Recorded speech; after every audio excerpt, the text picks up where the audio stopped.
Hello everyone, welcome back to the channel, and here we are at the premiere of the 6-episode long Disney Plus miniseries, unless they surprise us with the Season 2, which I think is pretty unlikely, but, you know, maybe, of the Falcon and the Winter Soldier, and this is a good show so far. It's very typical Marvel, but not in a bad way. It obviously gives off a lot of vibes of, like, Captain America the Winter Soldier, for example. But let's talk about this on its own merits. I think that it was really good. It is just the first episode. It's pretty chill with a few more exciting moments, which we'll get to. And it's also really interesting in that it's not the Falcon and the Winter Soldier quite yet. This episode really just sets up the world of post-blip, which we got to see glimpses of in WandaVision, but now we get to see really... what it's like to be living in a post-blip world, which is awesome, especially considering, obviously the Falcon and the Winter Soldier was originally supposed to come out before WandaVision, so it makes sense that they would want to establish what it's like post-blip, in a way that Spider-Man Far From Home didn't really, and I think it did deal with that a little bit, but it felt more disconnected, maybe just because, you know, the only real Marvel Studios person involved with Spider-Man Far From Home really was Kevin Feige. There was, like, a little bit of back and forth there, but for the most part, like, it was more disconnected because it was mostly a Sony movie. But anyway, it's interesting that in this episode we're more seeing what Sam's been up to, what Bucky's been up to, kind of setting the stage for the rest of the series, and then right at the end, I believe his name is John Walker, is introduced as the new Captain America, though in the comics he is U.S. agent, which I'm guessing is what it'll be by the end of the show, and presumably that conflict of both of them being like, this guy isn't Captain America, they can't do this, is what's going to bring them together in future episodes, at least presumably, as I said. So let's talk about each of them individually. So first of all, Sam, his opening scene is absolutely fantastic. That scene is just epic, where he's flying through with the plane thing.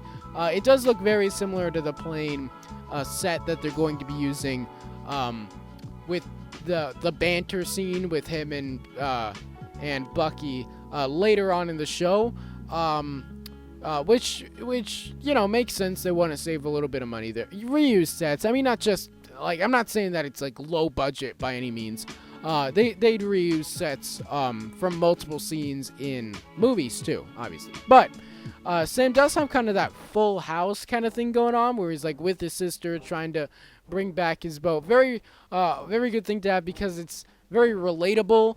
It makes you really like Sam as a person. We get to that also gives us more of a glimpse into what it's like post-blip. It's just really well done in that sense. We also get to see a little bit of the Flag Smashers, which I'll get to in a little bit, and we get to see his conflict of he doesn't think he's worthy of being Captain America. And then we do get an appearance by Don Cheadle.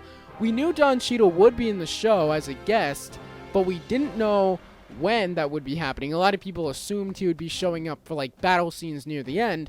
Maybe this will be his only appearance, maybe it won't.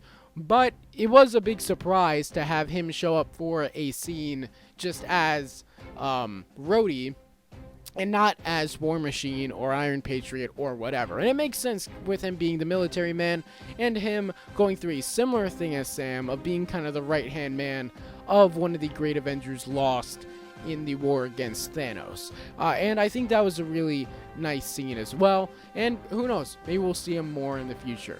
As for Bucky, half of his story about like him dealing with the aftermath of him being the Winter Soldier is kind of predictable, not necessarily in a bad way. I think it's interesting to explore that. I think his friend, can't remember his name right off the top of my head, but his friend that he's hanging out with, partially because of and also partially in spite of the fact that he killed his son, is really interesting and really cool. And I think he is really well written in a kind of Steve Rogers-y way, but in different ways in that really showcases this guy, he's very old-fashioned, obviously. He's I think he said he was 106 years old, which I think this takes place in 2023, so that puts his birth year, in 1917, I believe.